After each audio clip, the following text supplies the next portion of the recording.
नमस्कार भक्तों, हमारे YouTube चैनल संस्कृति शर्मा में हार्दिक स्वागत व अभिनंदन है।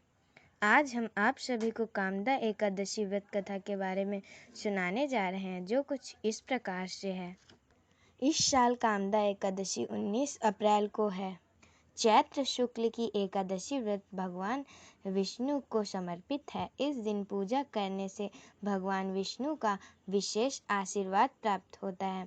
कामदा एकादशी को चैत्र शुक्ल एकादशी भी कहते हैं। हिंदू धर्म में एकादशी तिथि का विशेष महत्व माना जाता है। वर्ष भर में 24 एकादशी मनाई जाती है, जिनमें से प्रत्येक का अपना अलग अलग फल और महत्व होता है। कामदा एकादशी के दिन श्रद्धालु भगवान विष्णु की पूजा करेंगे।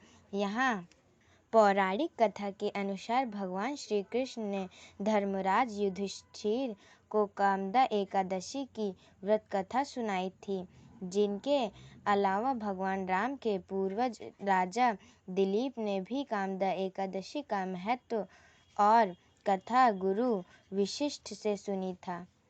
कथा के अनुसार प्राचीन काल में पुंडरीक नाम का एक राजा राज्य करता था। वह भोगीपुर नगर में रहता था। राजा प्रजा का ध्यान नहीं रखता था और हर वक्त भोग विलास में डूबा रहता था। उसके ही राज्य में एक पति पत्नी रहते थे, जिनका नाम ललित और ललिता था। दोनों आपस में सच्चा प्यार करते थे। ललित राजा के यहाँ संगीत सुनाता था। एक दिन राजा के सभा में ललित संगीत सुना रहा था कि तभी उसका ध्यान अपनी पत्नी की ओर चला गया और उसका स्वर बिगड़ गया। इसे देखकर राजा पुट का क्रोध 7वें आसमान पर पहुंच गया।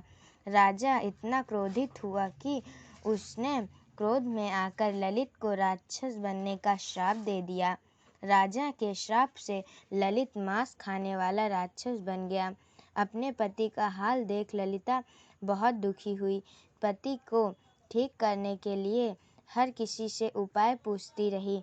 आखिरकार थक हार कर वह विंध्याचल पर्वत पर श्रृंगी ऋषि के आश्रम पहुंची और ऋषि से अपने पति का सारा हाल बताया। ऋषि ने ललिता को कामदा एकादशी का व्रत रहने को सलाह किया।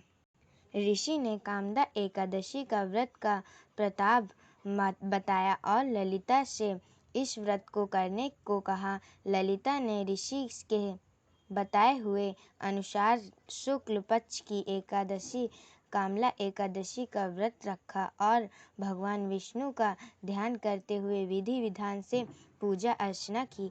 अगले दिन द्वादशी को पारण कर व्रत को पूरा किया। भगवान विष्णु की कृपा से उसके पति को फिर से मनुष्य योनि मिली और राक्षस योनि से मुक्ति हो गया।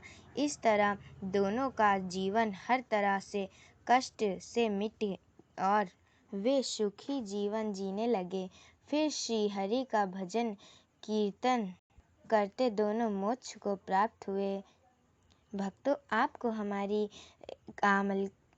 कामदा एकादशी व्रत कथा पसंद आई हो तो लाइक शेयर सब्सक्राइब करें। धन्यवाद।